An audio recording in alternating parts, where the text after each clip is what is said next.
Barikiwe. Leo nataka niongee na ninyi historia fulani inayomhusu Bwana Yesu. Historia inayomhusu Bwana Yesu. Katika Isaya mlango ule wa 9 niliusoma Jumapili.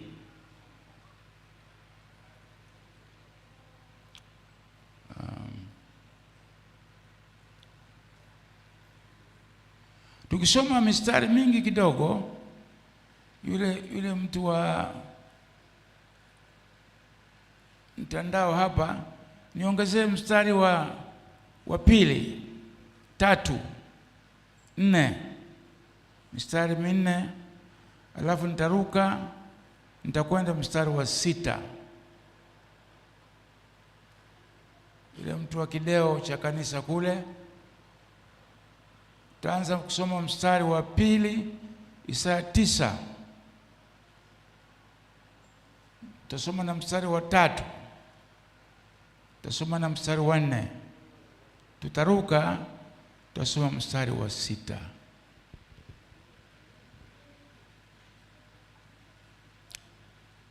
Katika jina la Bwana Yesu naenda kusoma.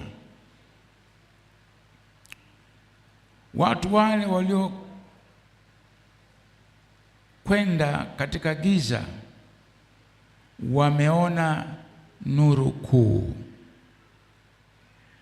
Wale waliokaa katika nchi ya uvuli wa mauti, nuru imewaangaza. Umeliongeza taifa, umezidisha furaha yao. Wanafurahi mbele zako kama furaha ya wakati wa mavuno. Kama watu wafurahivyo wagawanyapo nyara. Kwa maana umeivunja nira ya mzigo wake na gongo la bega lake na fimbo yake yeye aliyemwonea, kama katika siku za Midiani. Mstari wa 6. Maana kwa ajili yetu mtoto amezaliwa, tumepewa mtoto mwanamume, na uweza wa kifalme utakuwa begani mwake, naye ataitwa jina lake Mshauri wa Ajabu, Mungu mwenye nguvu, Baba wa milele, Mfalme wa amani. Bwana Mungu, wewe ambaye umeupenda ulimwengu hata ukamtoa mwana wako wa pekee, ili Bwana aje ulimwenguni humu, na mtu yoyote atakayemwamini asipotee, bali awe na uzima wa milele. Na uzima wa milele katika Kristo Yesu Bwana wetu. Asante Mungu. Asante Baba yetu mwema wa mbinguni, uliotuonea huruma, uliotupenda upeo, ambaye Bwana hukutaka tupotee hata mmoja wetu. Mungu, tunakushukuru. Hata sasa unatupenda, na hata sasa unaupenda ulimwengu. Tunakuomba Bwana, nuru yako iendelee kutangaa kote, katika Dar es Salaam hii, katika taifa letu, Afrika Mashariki,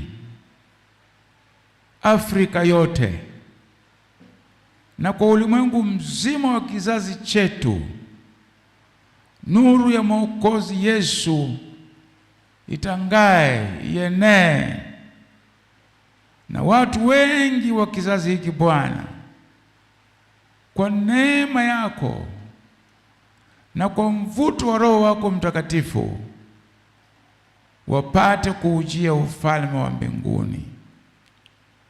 Lipe kanisa nguvu. Wape watakatifu wa kizazi hiki uwezo, nguvu, moyo na upendo kama wa kwako Bwana, kuzisema habari hizi kwa ndugu zetu, kwa Watanzania wenzetu na kwa ulimwengu wetu. Yumkini watu wengi wa kizazi chetu waponyeke na kuijia nuru hii ya uzima. Tubariki sasa Bwana, tunapomtafakari mwanao Yesu na ujio wake hapa duniani. Tupe neema ya kujifunza kitu leo.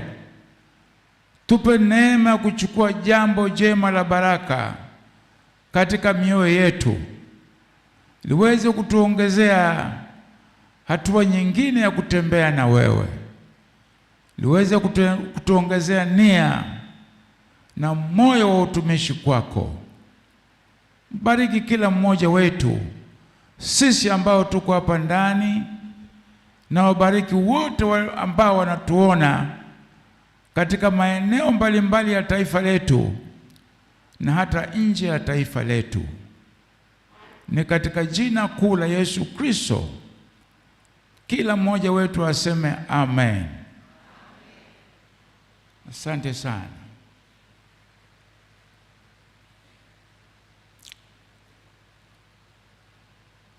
Nimesema Bwana Yesu ameuletea ulimwengu ukombozi na uhuru wa kweli. Bwana Yesu ameuletea ulimwengu wetu ukombozi na uhuru wa kweli. Wamewahi kutokea watu wengi sana duniani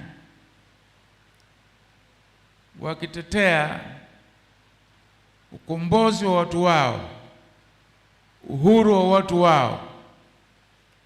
Wengine wakafanikiwa nia yao, Mungu akaisikia na makusudi yao, taifa likakombolewa, likatoka katika makucha au mikono ya utumwa wa wakoloni, watu wakawa huru, wakafurahia nchi yao, wakafurahiana kama wananchi wa nchi fulani. Namkumbuka mtu mmoja aliyeitwa Martin Luther King.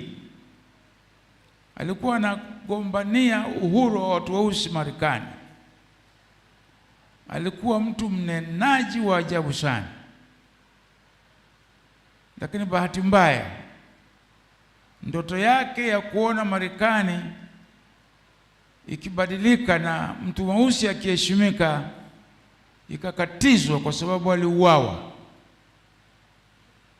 Ila siku moja isiyotabirikika, kutokana na harakati zile za Martin Luther na wengine, Marekani siku moja imekuja kutawaliwa na mtu mweusi, asili yake ni Kenya, Mjaluo, anayeitwa Obama.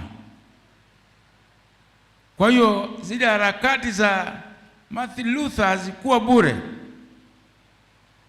Kuna mzee Madiba, mzee Nelson Mandela, alifungwa miaka 27 kwenye gereza la mateso sana, lakini yeye bahati nzuri, kwa muda mfupi wa miaka yake ya uzeeni,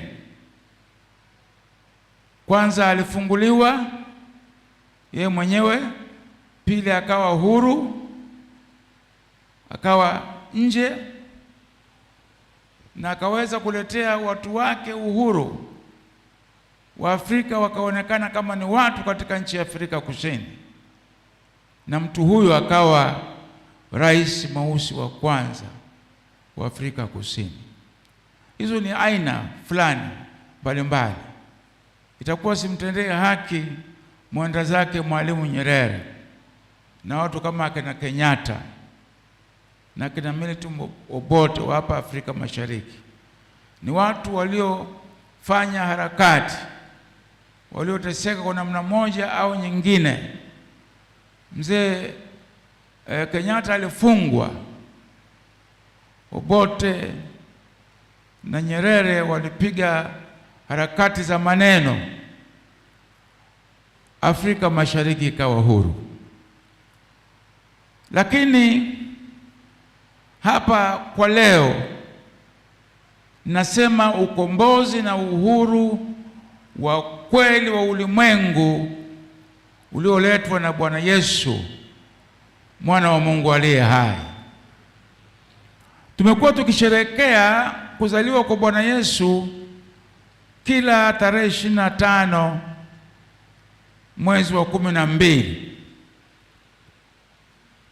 Lakini ninachotaka tuone leo, Bwana Yesu hajakuwepo kuanzia pale horini alipozaliwa Bethlehemu ya Uyahudi. Bwana Yesu hajakuwepo mwanzo wake wa kubebwa mimba na mwanamali Mariamu kisha akazaliwa. Bwana Yesu ni wa tangu milele. Uwezo wake wa utendaji ni wa tangu milele. Alikuweko na Baba mbinguni tangu milele. Ukifahamu hivyo itakusaidia sana. Ukifahamu hivyo utajenga moyo mkubwa wa imani na tegemeo kwa Bwana Yesu. Katika kitabu cha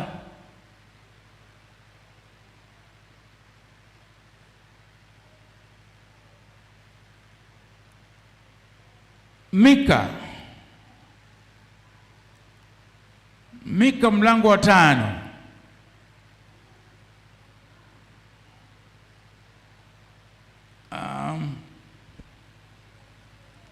mtu atakayepata Mika pale haraka umepata mwenyewe.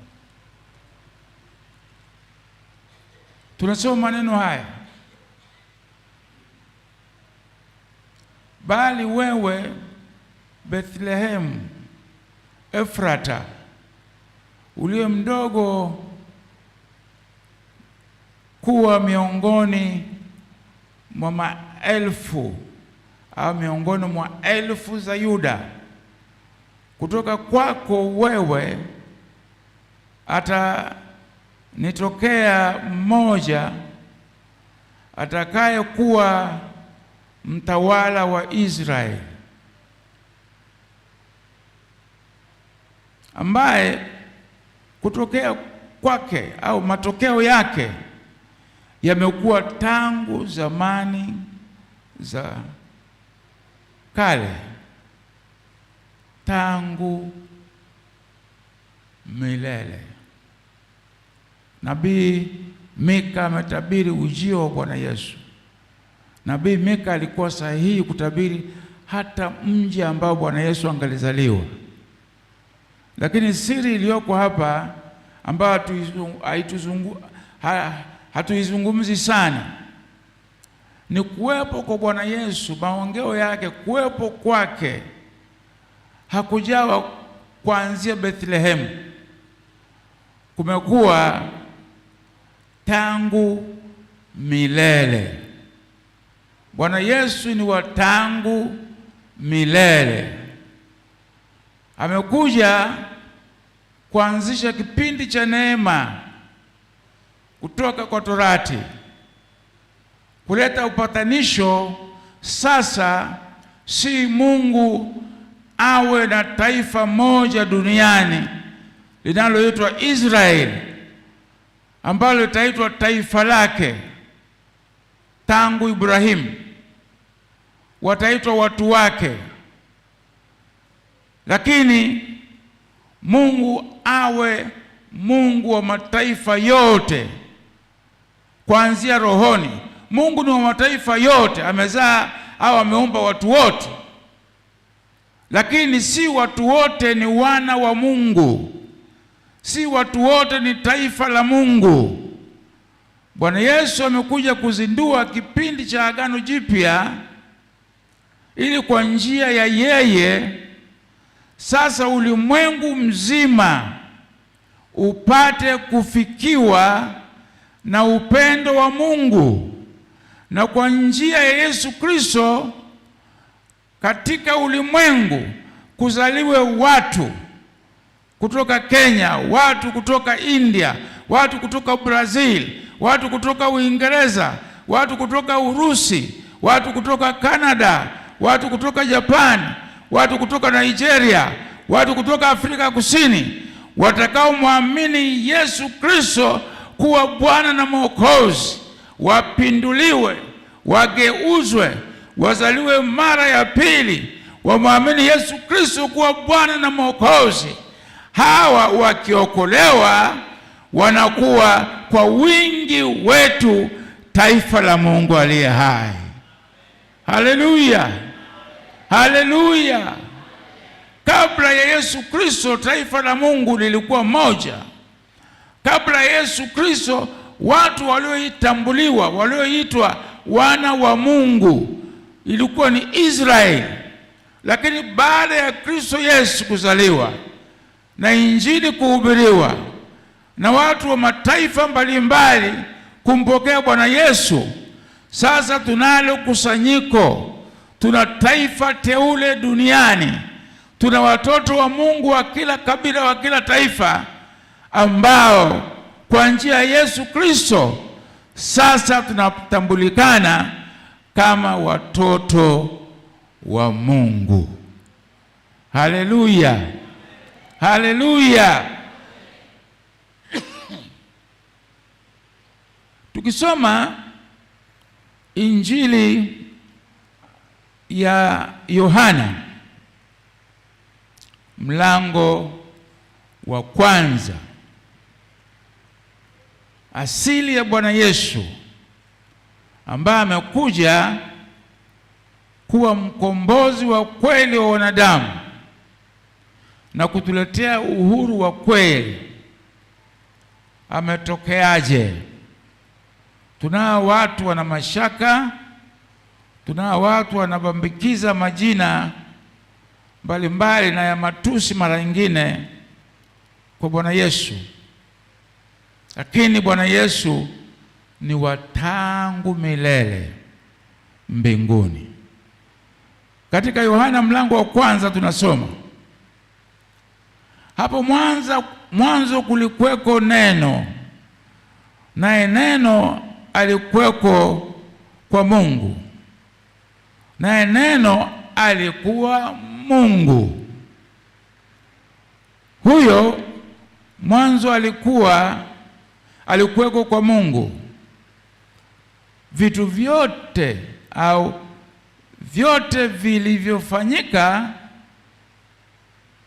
vyote vilifanyika kwa huyo, na wala pasipo yeye hakikufanyika chochote kilichofanyika. Ndani yake ndimo ulimokuweko uzima, nao ule uzima ulikuwa nuru ya watu. Halafu nuru, nayo nuru yang'aa gizani, nao ule uzima, nimekwenda vibaya. Nayo nuru yang'aa gizani, wala giza halikuiweza kabisa.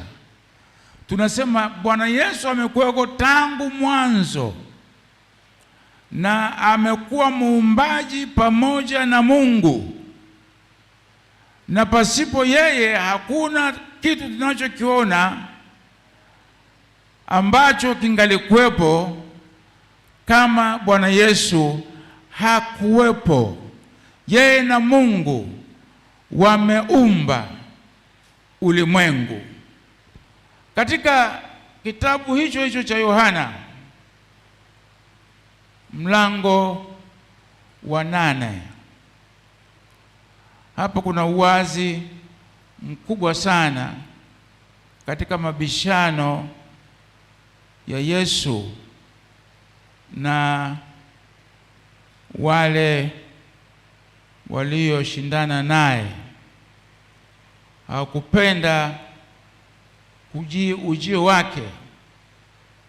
Katika kitabu cha Yohana mlango wa 8 mstari wa 54,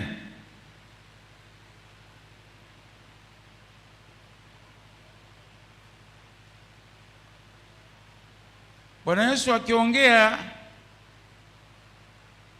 na Mafarisayo na waandishi. Mstari wa 54, nianze pale. Yesu akajibu, nikijitukuza mwenyewe, utukufu wangu si kitu.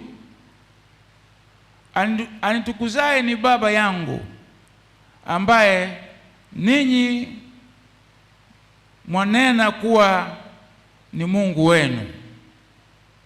Mstari wa 55, wala ninyi hamkumjua, lakini mimi namjua. Nikisema ya kwamba simjui, nitakuwa mwongo kama ninyi, lakini namjua, na neno lake nalishika. Sasa mstari wa 56, Ibrahimu baba yenu alishangaa kwa vile atakavyoiona siku yangu, naye akaiona. Bwana Yesu anaonyesha Wayahudi hapa kwamba yuko hata kabla ya Ibrahimu. Basi Wayahudi wakamwambia, wewe hujawa bado miaka 50, nawe umemwona Ibrahimu? Yesu akawaambia, amin, amin nawaambia, kweli kweli nawaambia, yeye Ibrahimu asija kuwepo, mimi niko. Ulifahamu hivyo kwamba kabla ya kuwepo Ibrahimu, Bwana Yesu alikuwepo? Haleluya! Kabla ya kuwepo Ibrahimu, Bwana Yesu alikuwepo hapa duniani. Mithali anamuita stadi wa kazi.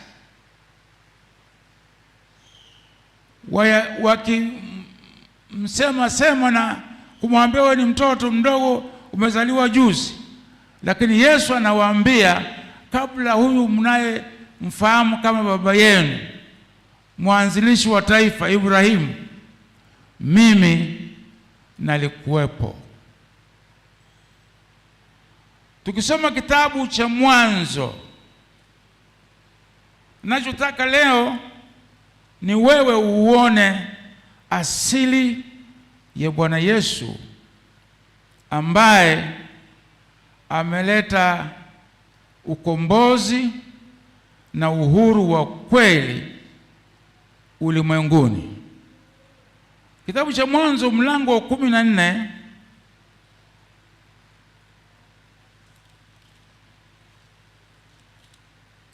tunamwona Bwana Yesu kwa karibu sana kwa namna ambayo si kweli. Bwana Yesu ni watokea mbali sana. Siku moja ndugu yake Ibrahimu, Lutu, alivamiwa. Ukiangalia huko juu ambako sitasoma,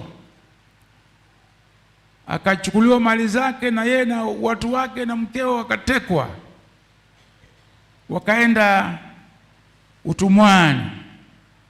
Ibrahimu akapata habari kwamba ndugu yako amevamiwa, ametekwa, yeye na mkewe na mali zake zote zimetekwa. Tunasoma mstari wa 13 mlango wa 14 kitabu cha Mwanzo. Mtu mmoja aliyeponyoka, asante ya Mungu kwa mtu aliyeponyoka, akaenda akampasha habari Abraham Mwebrania, naye amekaa panapo mialoni ya Mamre. Yule Mwamori ndugu yake Eshkiloni na ndugu ya Aneri, na hao waliokuwa wamepatikana na Abrahamu kwamba wametekwa. Abrahamu aliposikia ya kwamba nduguye ametekwa mateka, akawapa silaha vijana wake. Sijui walikuwa ni wangapi, lakini Ibrahimu amekwenda vitani na watu wa nyumbani mwake tu waliozaliwa katika nyumba yake, watu 314.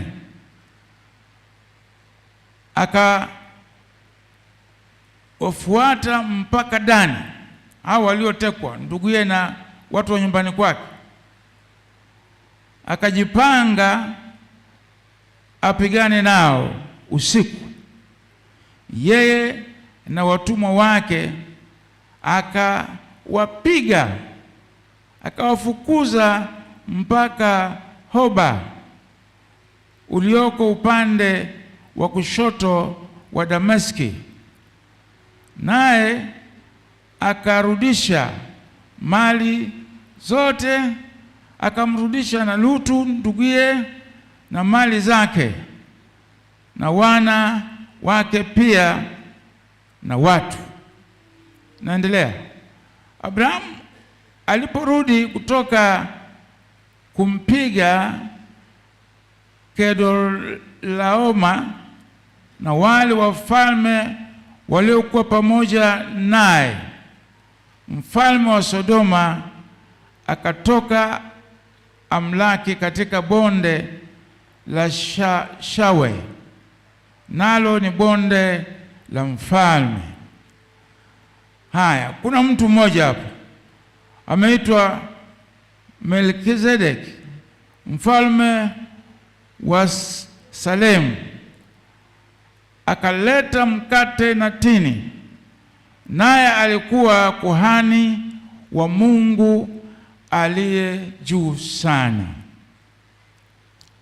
Akambariki akasema, Abrahamu na barikiwe na Mungu aliye juu sana, muumba mbingu na nchi. Ahimidiwe Mungu aliye juu sana, aliyewatia adui zako mikononi mwako. Abrahamu akampa fungu la 10 la vitu vyote. Labda niishie hapo. Abrahamu ametoka vitani, alafu amekutana na mtu mmoja ambaye ameitwa Melkizedeki, mfalme wa Salemu. Walimu wa Biblia wote hawana chanzo cha huyu mtu, na maandiko mengine jina Melkizedek maana yake hana baba hana mama. Tumejiuliza katika vio vingi vya Biblia na wasomi wengi wa Biblia, wote tumekuja kukubaliana ilikuwa ni Bwana Yesu katika siku za Agano la Kale, ambaye alimlaki Abrahamu akampa na mkate wa tini. Vilikuwa ni vitu vya muhimu sana vya maana katika Agano la Kale, ni kama meza ya Bwana. Alafu akambariki Ibrahimu. Alafu Ibrahimu akampa huyu mtu fungu la 10.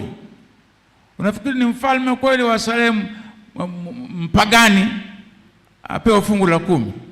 Alafu huwa tunasema nimepigana na mtu mmoja, nimeshindana naye kwa muda mrefu sana.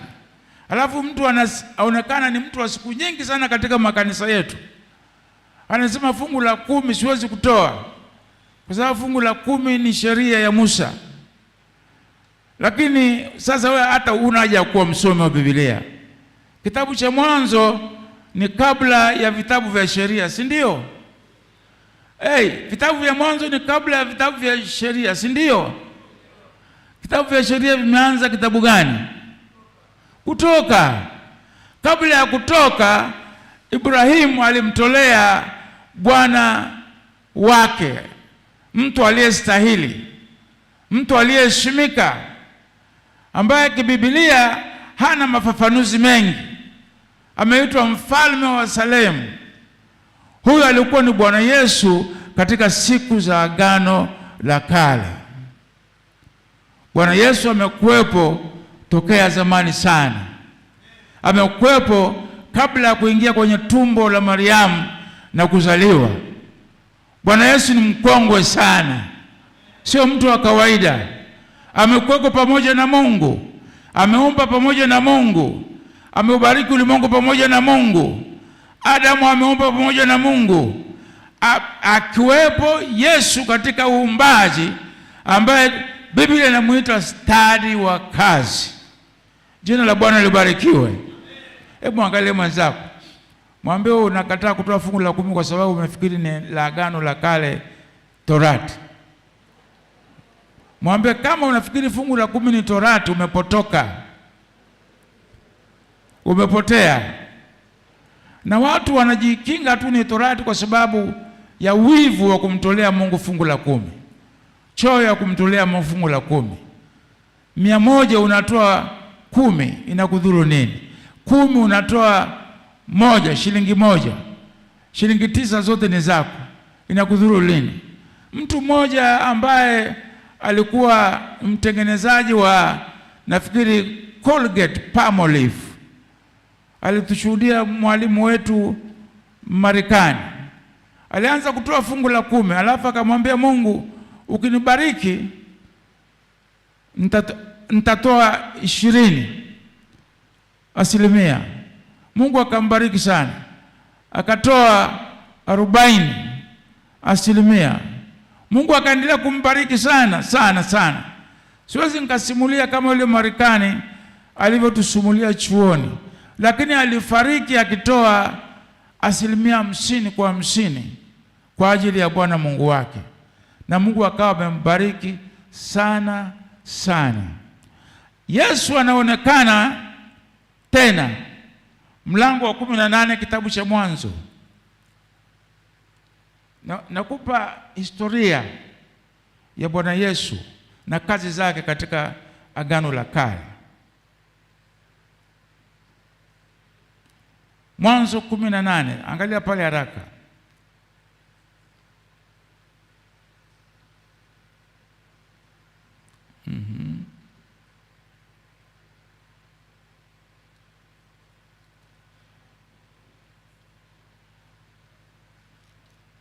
Nianze mstari wa kwanza kwa sababu ya muda sielewi. Acha nianze mstari wa kwanza. Bwana akamtokea Ibrahim. Hapa tunasikia Bwana akamtokea Ibrahim.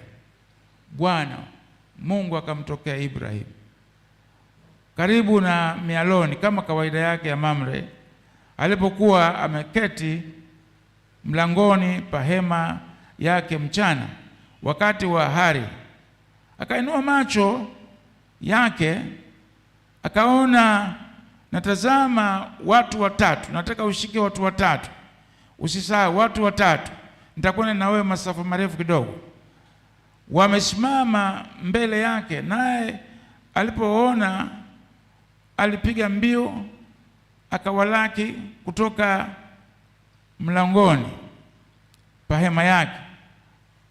Nimerudia. Akasema, Bwana wangu, herufi kubwa, Bwana, kama nimeona fadhili machoni pako, na kuomba usinipite sasa mimi mtumwa wako, usinipite sasa mimi mtumwa wako, na yaletwe basi maji kidogo mkanawe miguu. Siku zile walikuwa wanatembelea sandals, kuchafuka vumbi ni rahisi sana. Mkapumzike chini ya mti huu, nami nitaleta chakula kidogo, mkaburudishe moyo, baadaye muendelee. Iwapo mmenijia mtumwa wenu. Wakasema, haya, fanya kama ulivyosema. Alafu chakula kikaandaliwa, chakula kikaliwa, na Sara akapika vizuri sana. Tunapoendelea mbele, mstari wa 14, kuna neno wapi nimeruka. Bwana akasema, mstari wa 13, Ibrahim, nimekwenda mbali. Nianze 11. Basi Ibrahimu na Sara walikuwa wazee na umri wao mkubwa, na Sara alikuwa amekoma katika desturi ya wanawake. Kwa hiyo Sara akacheka moyoni mwake akisema, niwapo mkongwe nipate furaha na bwana wangu mzee. Bwana akamwambia Ibrahimu, mbona Sara amecheka akisema, mimi kweli nitazaa mwana nami ni mzee? Kuna neno gani hilo gumu la kumshinda Bwana?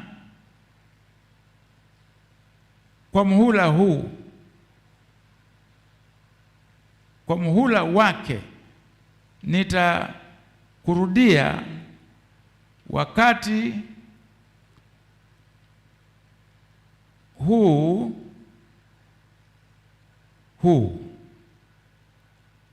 mwakani, na Sara atapata mwana wa kiume. Mungu yuko very specific, mtoto si wa kike, wa kiume. Sara akakana akasema, sikucheka, maana aliogopa. Naye akasema, sivyo, umecheka. Hawa watu walikuwa watatu. Alafu hawa watu wakatoka, kisha wakaondoka huko, wakaelekeza nyuso zao Sodoma. Ibrahimu akaenda pamoja nao awasindikize. Kusindikiza sio kwa agana na mtu mlangoni bye bye. Akiwa samana wasindikiza wapi pale. Bwana akasema, je, nimfiche Ibrahim? Bwana tena amerudia pale. Bwana, kuna kitu nataka uone. Bwana, nimfiche Ibrahim jambo nilifanyalo, akiwa Ibrahim atakuwa taifa kuu. Hapa itakwenda, alafu Ibrahimu ataanza kuomba kwa ajili ya Sodoma na Gomora. Maombezi. Anamwombea ndugu yake asiangamizwe na Sodoma na Gomora ikiangamizwa. Kwa hiyo akaomba miji yote isiangamizwe. Akaomba maombi marefu kurudia. Yule mtu akimruhusu, Bwana akimrudia, nitasamehe, akapunguza mpaka akaja akasema usiwe na hasira. Mstari wa 30, nami nitasema huenda wakaonekana huko 30. Akasema 6, niende 32. Akasema Bwana asiwe na hasira nami, nitasema mara hii tu, huenda wakaonekana huko 10. Akasema sitaharibu kwa ajili ya hao 10. Sasa tunaangalia mstari wa 33. Basi Bwana alipokwisha, sikiliza, hapa kuna singular, kuna umoja, ni Bwana. Bwana alipokwisha kuzungumza na Ibrahimu, akaenda zake. Kule mwanzo walikuwa watu wangapi? Watu wangapi kanisa? Njoo na mimi, watu wangapi? 3. Wakimbariki Sara walikuwa wangapi? 3. Alafu wakatoka wakaelekeza nyuso zao, ulikuwa ni wingi 3. Nyuso zao walikuwa ni wengi 3. Alafu hapa kunatokea mmoja tu yuko na Ibrahimu. Basi Bwana alipokwisha kuzungumza na Ibrahimu, akaenda zake. Ibrahimu naye akarudi mahali pake. Soma mstari unaofuata wa 19. Basi wale malaika wawili. Malaika wawili kwa nini? Mbona walikuwa 3? Wakaja Sodoma jioni, na Lutu alikuwa amekaa mlangoni pa hema pa Sodoma, na kadhalika. Hapa mtu mmoja ametoweka, hayupo kabisa, na utaendelea kusoma. Lutu yuko na watu wawili, hata akishambuliwa na watu wa Sodoma na Gomora yuko na watu wawili. Tunasema alikuweko Bwana Yesu katika mwili wa Agano la Kale. Bwana Yesu asifiwe. Bwana Yesu ni wa kale na kale, akifanya vitu vikubwa na vya ajabu katika dunia yetu, akimpa Sara mkongwe mtoto, tumbo likiwa limesha koma siku zake. Huyo Bwana Yesu mkongwe aliyefika kwa Ibrahimu na Sara, na muomba huyo ambaye amekuja kwenye tumbo la Mariamu, amezaliwa horini. Sasa tuna dabo Bwana Yesu mkongwe aliyekuja kuzaliwa kwenye tumbo la Sara kama mtoto mchanga. Huyo awe katika tumbo lako leo. Bwana atokee katika tumbo lako leo. Bwana atokee katika biashara yako leo. Bwana atokee katika kazi yako leo. Bwana atokee katika jaribu lako leo. Bwana Yesu sio mtu wa kawaida, ni katapila ambaye amefanya kazi siku zote hapa ulimwenguni, tangu ulimwengu ukiumbwa, hata Agano la Kale na Agano Jipya. Yeye ni yeye yule tangu kale hata sasa na hata milele. Tunayemwamini sio mtu mdogo, sio mtu wa kawaida, ni mtu mkuu sana sana. Sema amina kubwa. Ngoja nikwambie kitu. wewe utakuwa kama unasinzia, lakini nakuambia kitu. Angalia mlango wa 22 kitabu cha Mwanzo.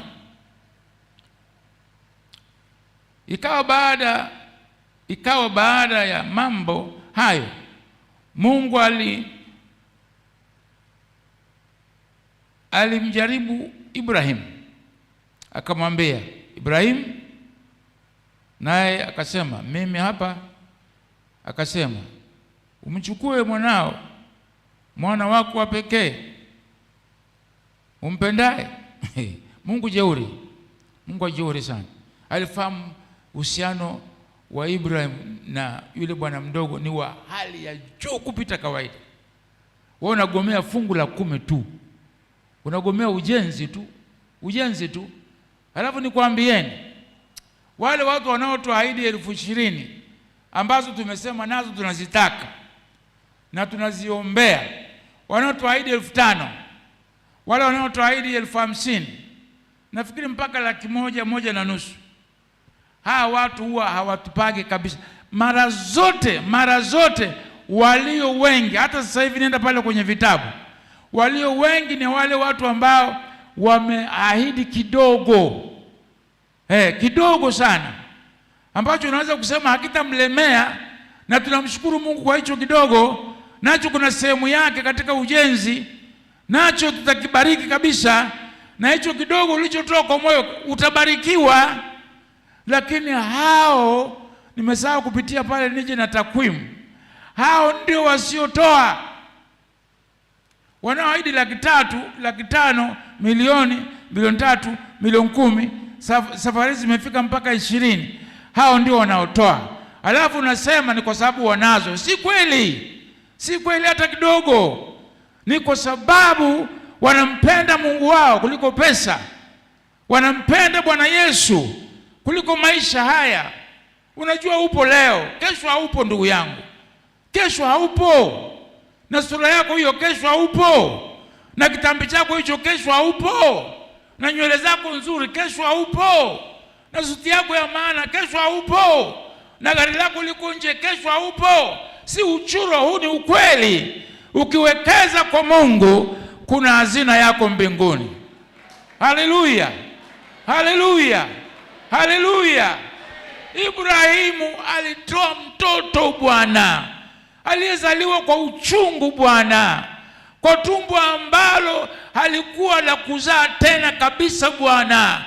Mungu akaligeuza lile tumbo Bwana, likashika mimba Bwana, akazaa mtoto mzuri, akampakata, akacheka, akasema leo Mungu amenipa kicheko. Ibrahimu akacheka, kijiji kikafurahi, mtoto akakuwa, wanasema labda miaka 10, 12. Alafu Mungu yule aliyeahidi na mtoto akazaliwa, huwezi kuamini. Mungu huyo anakuja,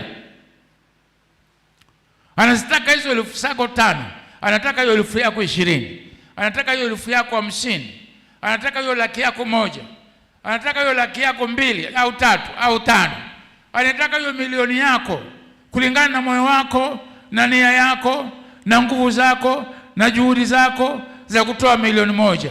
Anaitaka kwa ajili ya kazi yake, na kazi unaiona, kazi inaendelea, na jengo litakwisha, litakamilika, tutahamia, tutamwabudu Mungu humu. Utatuona tukiabudu, nakwambia utatuona tukiabudu humu, nakwambia utatuona tukiwa kwenye jengo lenye AC ndani. Hata tukifanya hivi, hapana, tutaweka AC kabisa, complete AC kabisa.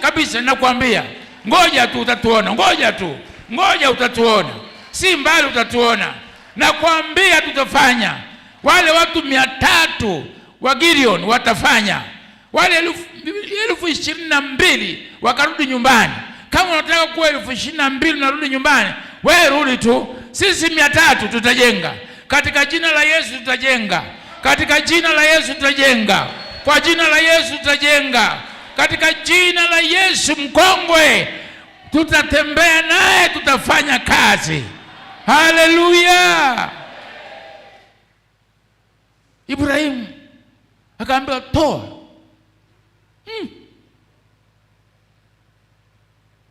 Ibrahimu akajikusanya, Bwana amesema, akatoa, akaagiza, wakaondoka. Huwa nasemaga kama umesikia kwa mtu mwingine, lakini na mimi huwa ninasema tokea mbali tu. Na kuna watu nimewashauri, nimewaambia, natumia mfano huu, mmoja wa mfano huu. Kama Ibrahimu aliongea na Sara, panga lichimbika. Huyu mtoto nimemzaa uzeeni, tumbo likiwa limegeukia huko, halafu likageuka huko nikaonekana na mimba. Unakumbuka nilivyosukuma kwa shida? Ulinisaidia, Mungu akaniponya.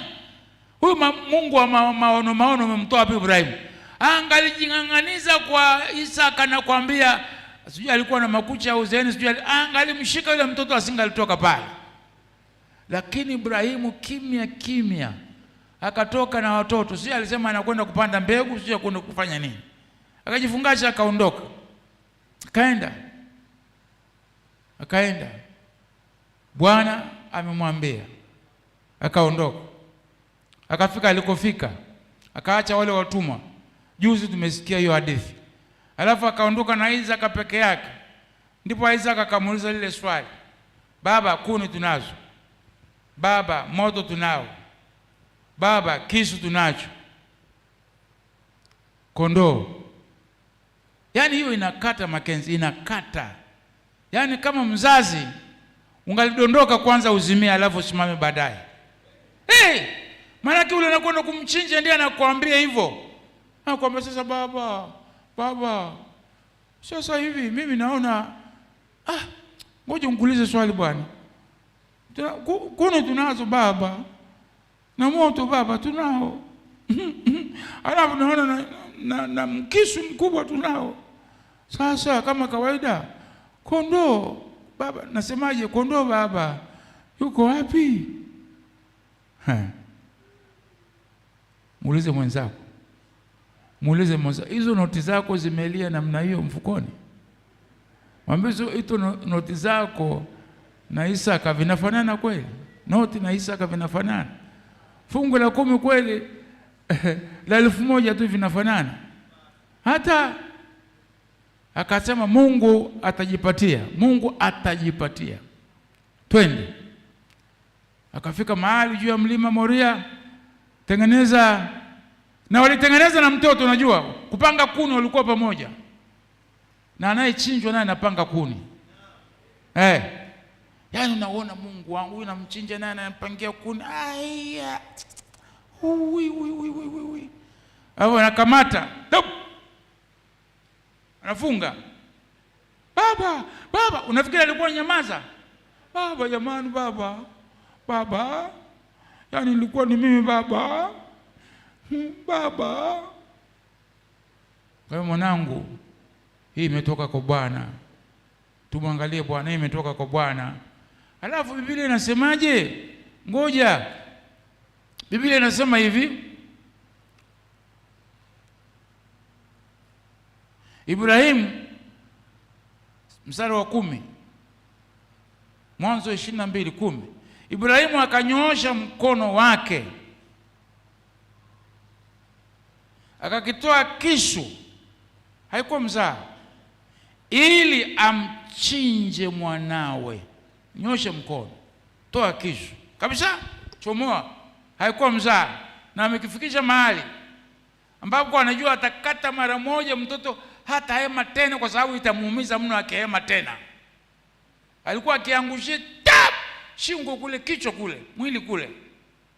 Hapo juu Mungu akamwambia, ndipo malaika wa Bwana, soma hiyo, sema ndipo malaika wa Bwana akamuita kutoka mbinguni, akasema, Ibrahim.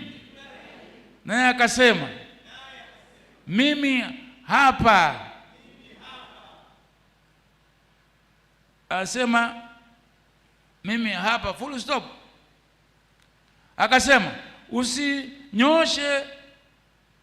usimnyoshe kijana mkono wako, wala usimtendee neno, kwa maana sasa nimejua ya kuwa unamcha Mungu, iwapo hukunizuilia mwanao wa pekee.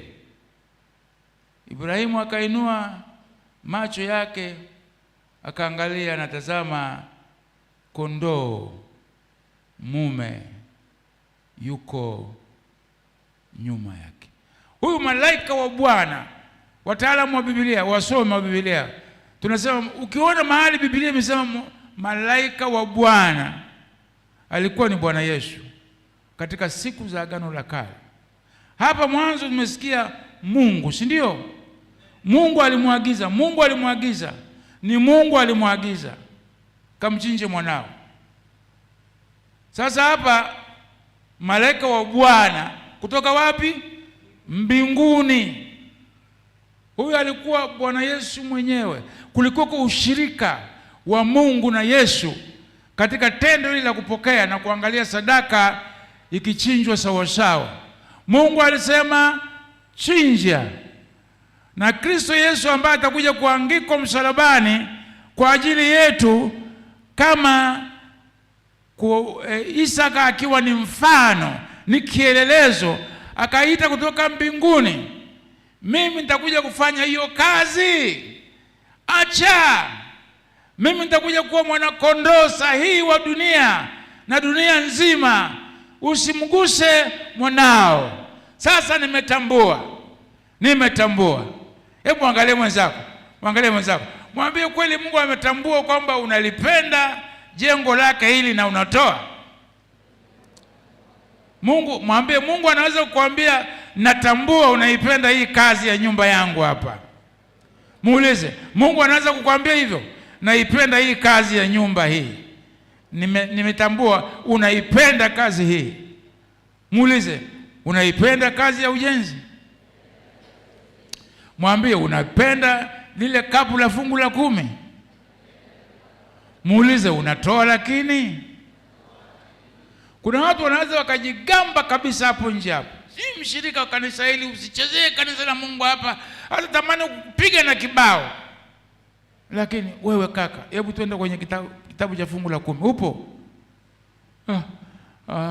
Sasa hivi kwanza na haraka kuna kitu nafanya, nakwenda kimbilia huko, siwezi kwenda ofisini sasa hivi, kesho. Fungu la 10. Na alafu Mungu akambariki sana. Malaika wa Bwana, akarudia tena, malaika wa Bwana, mstari wa 15. Huyu sio malaika wa kawaida, alikuwa ni Bwana Yesu mwenyewe katika siku za Agano la Kale. Akamwita Ibrahimu mara ya pili kutoka mbinguni, akasema, nimeapa kwa nafsi yangu, asema Bwana, kwa kuwa umetenda neno hili, wala hukunizuilia mwanao. Utaona pale Mungu amemwambia kukubariki, nitakubariki, kukuzidisha, nitakuzidisha. Hapa ni Bwana Yesu katika siku za mwili mtokea Ibrahimu. Pale juu anamzuia kuua mtoto, hapa chini anambariki Ibrahimu. Tunaweza tukaangalia maeneo mengine mbalimbali katika kitabu cha Kutoka. Hatutasoma, lakini alikuweko Bwana Yesu wakati Musa anapiga yale maji, lile jiwe litoke maji.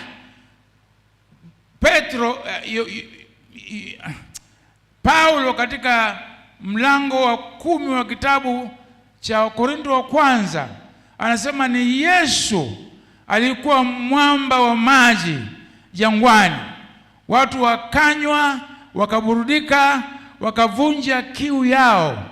Yesu alitokea kama mwamba unaotoa maji katika Agano la Kale.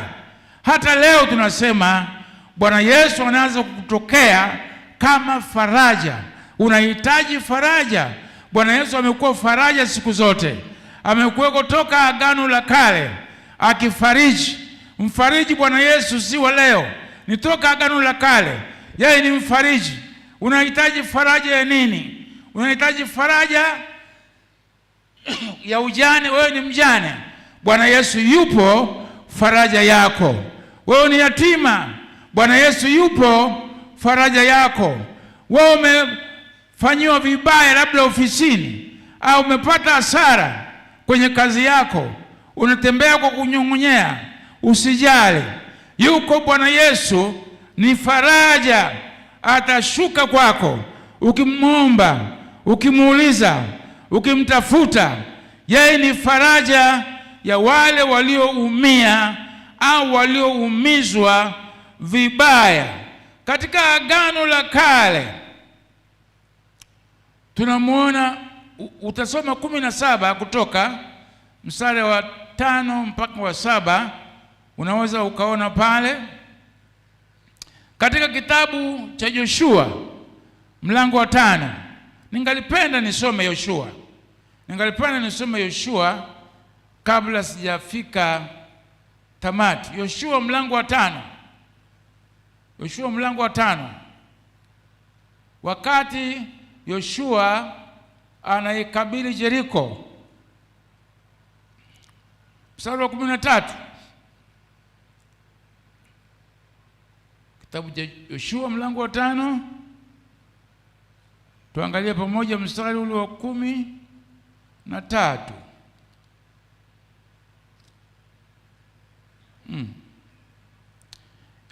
Nianze wa 11. Ikawa watu wote waliokuwa wamekwisha kuvuka, basi hilo sanduku la Bwana likavuka na hao makuhani mbele ya macho yao watu. Makuhani walishuka wakapandisha sanduku likatoka mtoni mbele ya macho ya watu. Na wana wa Reuben na wana wa Gadi na kadhalika. Mlango wa 13. Nasoma mlango wa 4, nisamehe bure. Very sorry kabisa. Mlango wa 13 ni kitabu cha Yoshua mlango wa 5. Ikawa hapo Yoshua alipokuwa karibu na mji wa Yeriko, karibu na Jeriko, jiji ambalo lilikuwa maarufu sana, lilikuwa limejiweka vizuri kwa habari ya usalama. Wanasema ule ukuta wake, magari mawili ya farasi angaliweza kutembea juu yake. Magari mawili ni kama ulikuwa karibu, ni kama barabara. Ukuta uliokuwa unapanda kama unaopanda huu, ulikuwa unaweza ukatembea magari ya farasi mawili juu ya ule ukuta wa Jeriko ulivyokuwa na nguvu.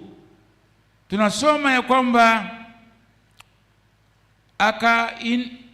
inua macho yake na kuangalia, na tazama mtu mume. Napenda hiyo, mtu mume.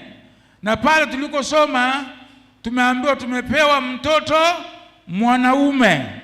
Kuna mtu mume akasimama kumkabili mbele yake, naye alikuwa na upanga wazi mkononi mwake.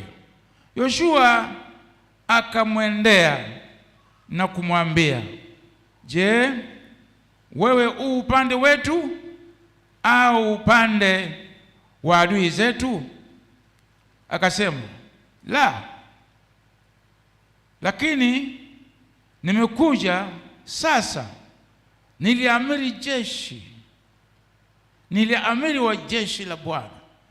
Hakuna amiri mwingine, mkuu kabisa wa jeshi la Bwana, hatuna mwingine. Jemedari mkuu wa jeshi la Bwana ni Bwana Yesu mwenyewe, ni Bwana Yesu mwenyewe, ni Bwana Yesu mwenyewe. Yoshua akapomoka kiusouso hata nchi, naye akasujudu, akamuuliza, Bwana wangu,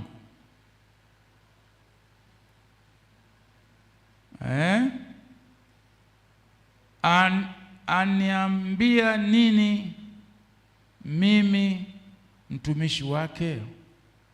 Kitu ambacho nataka ujue hapo, hakuna hata malaika mmoja ambaye amewahi kukubali kusujudiwa.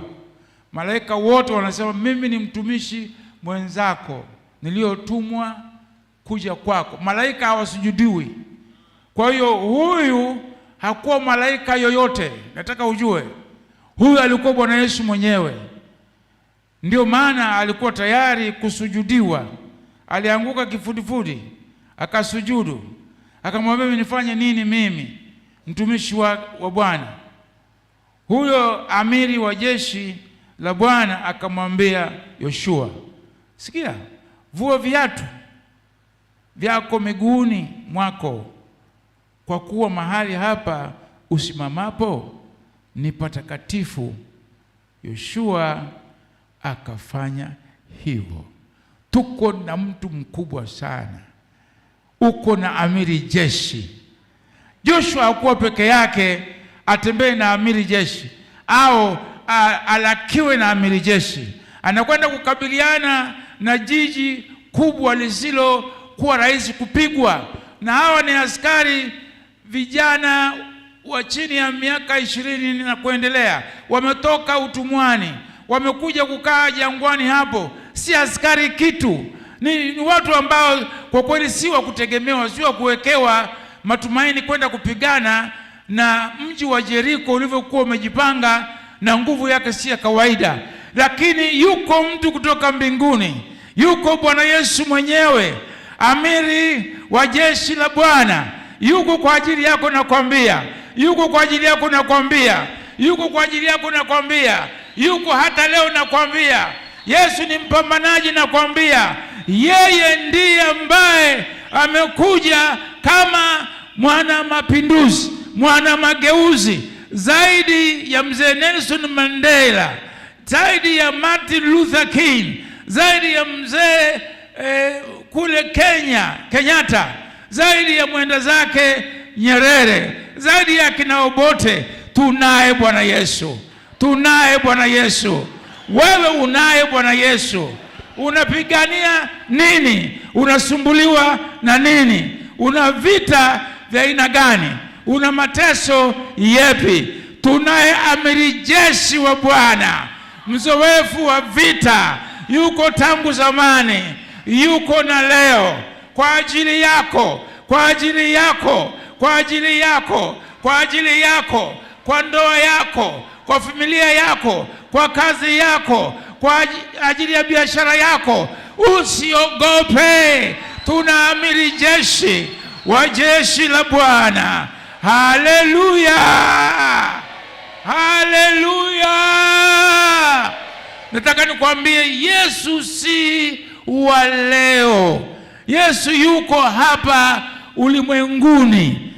Wakati dunia imekaa kama vile ni giza, ni maji tupu, na Roho wa Bwana alikaa juu ya uso wa vilindi vya maji, aliyekuja kuifanya kazi ulimwengu uonekane kama ulivyo leo, sio mtu mwingine, ni Bwana Yesu. Ni kitu gani hawezi kukufanyia? Ni kitu gani hawezi kukufanyia? Ni kitu gani hawezi kukufanyia? Kama aliumba dunia, kama aliumba jua, kama aliumba mwezi, kama aliumba nyota mabilioni, kama aliumba sayari, akina Jupiter, akina Saturn, akina Mars, akina Venus na zingine, kitu gani ambacho utamuomba leo Bwana Yesu asifanye? Kitu gani ambacho unahitaji leo? Kitu gani kilichokufinyilia leo? Kitu gani kimekuumiza leo? Yesu asije na kukusaidia. Tunaye amiri jeshi wa jeshi la Bwana. Tunaye. Hebu inua mkono wa kuume namna hii, sema, ninaye amiri jeshi, ninaye amiri jeshi mkuu wa jeshi la Bwana wa kunipigania. Ninaye wa kushindana upande wangu, ninaye wa kunitetea, ninaye wa kuniumbia jambo jipya. Kama aliumba ulimwengu na vitu tunavyoviona, atakuumbia jambo jipya, atakuumbia jambo jipya, atakuumbia jambo jipya, atakuumbia jambo jipya kule, atakuumbia jambo jipya. Mpeleke kwenye kazi yako, mpeleke kwenye biashara yako, mpeleke kwenye shamba lako, mpeleke kwa ng'ombe zako zinazokufa kufa, mpeleke kwa kuku zako ambazo karibu umekata tamaa, hutaki kufuga tena. Anza kufuga na Bwana Yesu, anza kulima na Bwana Yesu, anza kujenga na Bwana Yesu. Tunza huyo mtoto na Bwana Yesu. Ndoa mpya yuko wapi? Ndoa mpya, ndoa mpya na Bwana Yesu. Nakwambia hashindwagi na hashindwi. Sema amina.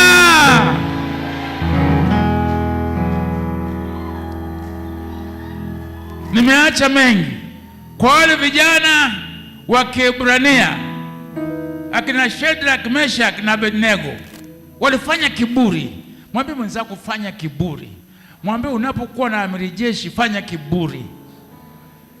Mwambie si cha kutukana na mtu, mwambie si cha kumdhalilisha mtu, mwambie mwenzako si cha kumuonea mtu. Mwambie shika kiburi cha ukuu wa Bwana Yesu. Fanyia hivi, mwambie shika kiburi cha ukuu wa Bwana Yesu. Mwambie kamata kiburi cha ukuu wa Bwana Yesu. Ingia ndani kwako na kiburi cha nguvu za Bwana Yesu. Anza kazi yako na mamlaka na uweza wa nguvu na uwezo wa Bwana Yesu. Utapenya, utatoboa. Wewe unaniangalia kwa TV, utatoboa. Mchukue Bwana Yesu leo, utatoboa. Vijana wakasema, hebu Nebukadneza, kwa sababu Nebukadneza alisema, nafikiri hamkusikia ngoma na zomari na filimbi na nini na nini, mkashindwa kunisujudia na kusujudia sanamu yangu. Wale vijana akasema ngoja sasa niwaandae wengine sasa. You see, unajua dhambi nayo najua kubembeleza, dhambi na kubembeleza. Hata hiyo kutokutoa, kuna sauti na kuambia usitoe. Siacha watu wengine wako wana pesa kanisani. Nani amekuambia wako wana pesa kanisani? Acha uongo, acha ujinga. Hakuna pesa isiyo na kazi duniani. Hata mabilionea wanazisaka. Mwambie hata mabilionea wanasaka pesa. Sijui kama unajua bilionea, hata matrilionea wanatafuta pesa. Usiseme hao wanaotoa eti wana pesa, si kweli. Pesa ina kazi bwana, unasikia? Pesa ina kazi. Wanatoa kwa sababu wanampenda Mungu wao, wanatoa kwa sababu wamejitolea sadaka, wana wivu na Mungu wao. Wale vijana wakasema no, usitupe nafasi ya pili, second chance. Akina Mackenzie wanasema second chance. Yeah, I will give you second chance. Wakasema we don't like your second chance. Yeah, sisi tumeikosa first chance na ndio msimamo wetu. Akasema nani atakayewaokoa na mkono wangu na hasira zangu na bulabula zangu na bebe zangu? Unamwangalia tu. Na kweli alifanya kitu. Akasema moto urudiwe mara 7. Soma pale mlango wa 3 Daniel. Wakatumwa vijeba vya watu, vikawakamata Shadraka, Meshaki na Abednego, wamefungwa vizuri. Walipokwenda kuwatupa kule, pia wao hao vijeba hawa, ile nguvu ya moto hajaingia kwenye shimo, nguvu ya moto ikawalamba, ikawaangamisha. Vijana wakadondoka chini motoni uliochochewa mara 7. Wewe tatizo lako sio kubwa hivyo. Mwambie mwenzako wewe tatizo lako sio kubwa hivyo. Mwambie unadeka tu, tatizo lako sio kubwa hivyo. Mwambie acha kulialia, tatizo lako sio kubwa hivyo. Mwambie unaye jemedari, mwambie dhiki yako sio kukutisha namna hiyo. Tunaye mpiganaji, mpambanaji. Kanisa tunaye mpambanaji. Dondoro wakadondoka.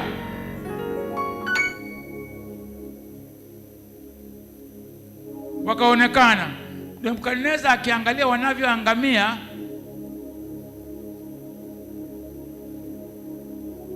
akaona kuna vijana 4 na si watatu tena. Walikwenda wamefungwa kila mahali, wamefungwa nguo ambazo zinawaka haraka. Akaona wamefunguliwa, hakuna aliyefungwa. Haleluya, haleluya, haleluya. Nebukadneza akatoa ushuhuda, mpagani yule akasema, hivi hatukutupa watu watatu kule kwenye moto ambao umelamba askari wangu hawa, askari wa nguvu sana hawa, mashujaa, makomando? Akaambiwa ndio mfalme. Akasema, mimi kwa macho yangu naona wanne, na yule wanne anafanana kama mwana wa miungu. Yesu yupo, Yesu yupo. Katika shida yako mwana wa Mungu yupo. Katika teso lako mwana wa miungu yupo. Katika dhiki yako mwana wa miungu yupo. Hata na hasara ulizozipata usijali, mwana wa miungu yupo. Simama pale ulipo, pige makofi. Mwana wa miungu, mwana wa miungu, mwana wa miungu alikuja kwa Shadraka, Meshaki na Abednego. Hataacha kuja kwako, hataacha kuja kwako, atakuja kwako wewe hapo, atakuja kwako, atakuja kwako, atakuja kwako, atakuja kwako, atakuja kwako. Mpigie makofi, atakuja kwako. Mpigie makofi, atakuja kwako. Mpigie makofi, atakuja kwako. Yesu Kristo mwana wa Mungu aliye hai.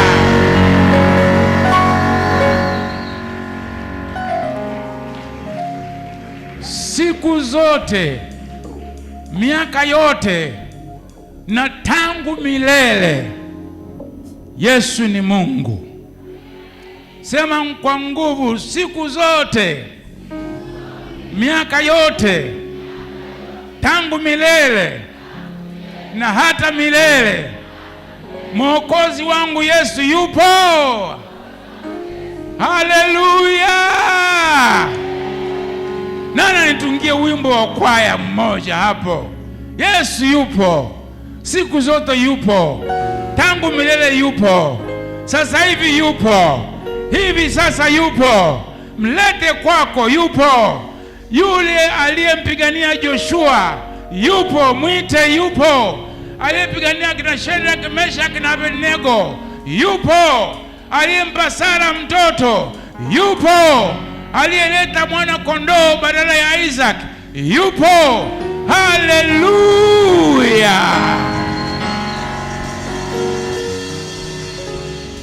Sina wewe umbebe leo, sina wewe umtake leo, sina wewe ukubali akufanyie leo, sina wewe uwe tayari atende mambo yasiyokuwa ya kawaida kwako leo. Inamisha kichwa chako pale ulipo. Unasema, namtaka huyu Yesu. Sitaondoka jengo hili, nimekuja sina Yesu. Nifikiri Yesu ni kama mtoto tu kamezaliwa hapo horini tunamsherekea, kumbe Yesu ni wa tangu milele. Yesu ni mkuu namna hii. Yesu ni mtenda maajabu na mambo makubwa namna hii. Sitatoka jengo hili la kanisa, nataka nitoke na Yesu. Na hapo kwenye TV unaniangalia, kwenye mitandao ya kijamii, popote unakonitazama, kama ni TV, kama ni simu, kama ni nini, hapo Yesu yupo. Unaweza ukamchukua, unaweza ukampokea, unaweza ukamkubali akakutendea, hata kama ni Marekani, hata kama ni Canada, hata kama ni India, hata kama ni kule juu kabisa Misri, hata kama ni Nigeria, hata kama ni Kenya hapo na Uganda, hata kama ni hapo Rwanda na Burundi, hata kama ni pale Kongo, ndugu zangu wanateseka pale. Mwiteni Yesu mpambanaji. Yesu ni mpambanaji. Yesu ni mpambanaji. Yesu ni Bwana wa vita, atakutendea. Inamisha kichwa chako pale ulipo. Unasema, namtaka huyu Yesu. Sijaokoka, namtaka huyu Yesu. Inua mkono wako tukuombee. Inua mkono wako tukuombee. Yuko mtu wa jinsia yoyote, inua mkono wako tukuombee. Inua mkono wako tukuombee. Kuna mmoja pale, inua kabisa juu. Inua tuuone mkono. Inua mkono. Inua mkono. Naomba shemasi moja wa ibada awe pale. Shemasi, mlete huyo ndugu. Kuna mwingine hapo, mlete tumuombee. Njoo tukubariki, njoo tukubariki. Njoo hapa mbele tukubariki. Kuja. Makofi kwa Bwana Yesu. Njoo. Njoo. Njoo uende na huyu mpambanaji. Njoo mchukue huyu mpambanaji. Njoo utembee na huyu mpambanaji. Njoo muite huyu mpambanaji, hata kutendea. Ndivyo ametufanyia sisi. Ndivyo ametufanyia sisi Bwana Yesu. Njoo. Njoo. Ukuje. Hapana jikaza, usijikaze, njoo. Njoo tafadhali, njoo. Sisi tuna shuhuda nyingi. Ametutendea mengi. Njoo. Njoo, njoo, njoo, njoo. Njoo. Njoo. Njoo. Haleluya. Makofi mengi kanisa kwa Bwana Yesu. Naomba sasa kila mtu awe na mtu. Witness. Kila mtu awe na mtu hapo. Kila mtu awe na mtu. Haraka haraka tafadhali. Fanyeni haraka. Inamisha kichwa chako pale ulipo.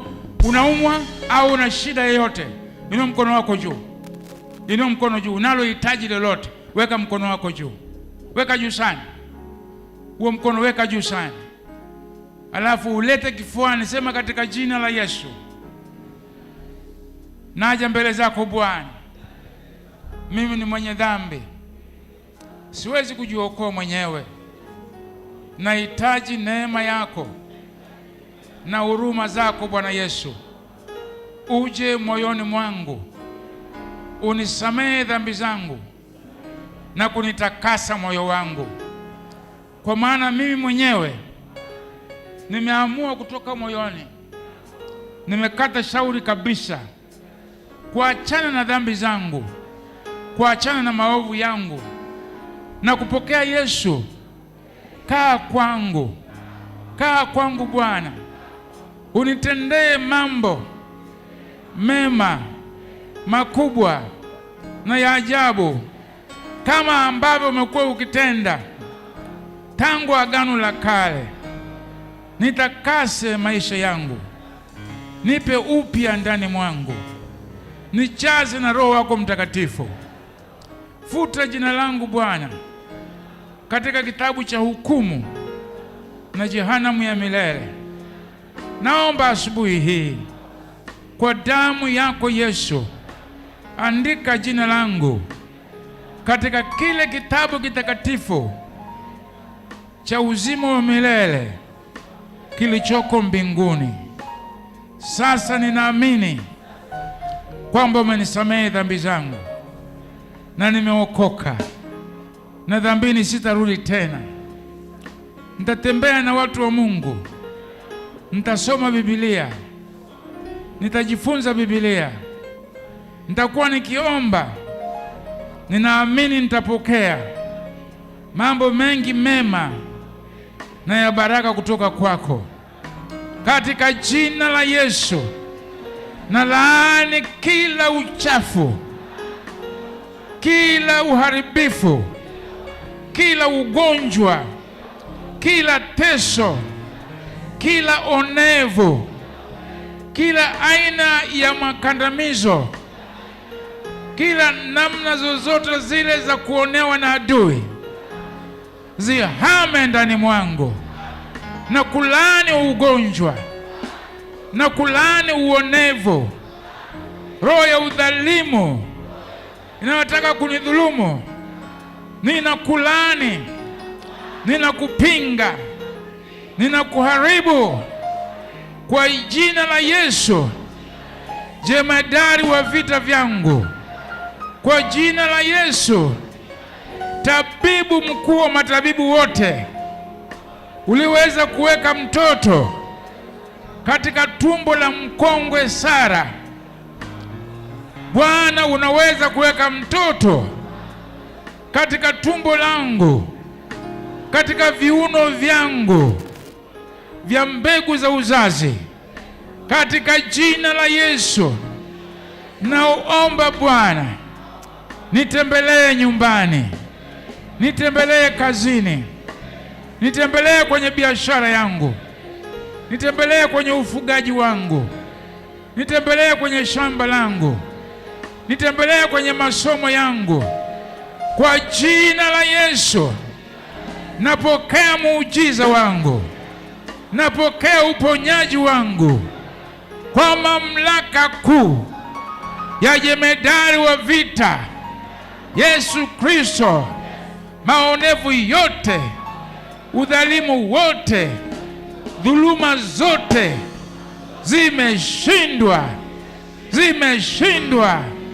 Mimi nimeokoka na kila mpigo la shetani. Mimi nimeokoka na kila uonevu wa adui. Mimi nimeokoka na kila ugonjwa. Nimefunguka, nimewekwa huru, nimepona. Mimi ni mzima. Napokea haja ya moyo wangu, napokea haja ya pale kazini kwangu, napokea hitaji la pale kwenye biashara yangu, napokea hitaji la pale kwenye shamba langu, napokea haja kwa ajili ya watoto wangu, napokea hitaji la kwenye ndoa yangu, katika jina la Yesu, katika jina la Yesu, katika jina la Yesu, katika jina la Yesu. Ninapokea Bwana, ninapokea Bwana. Anza kumshukuru Mungu, anza kumshukuru Mungu. Omba na hao watu, omba na hao watu, omba na hao watu. Ombe katika jina la Yesu. Pokea, umepokea uponyaji katika jina la Yesu. Umepokea kufunguliwa. Magonjwa yaondoke, mateso yote yaondoke, misiba iondoke katika jina la Yesu. Pokea baraka, pokea neema, pokea ulinzi, pokea afya katika jina la Yesu. Bwana kuhifadhi, Bwana kutunze, Bwana kutendee mema katika jina la Yesu. Magonjwa yote yaondoke kwako, yasiwepo tena. Laana zifutwe kwa jina la Yesu.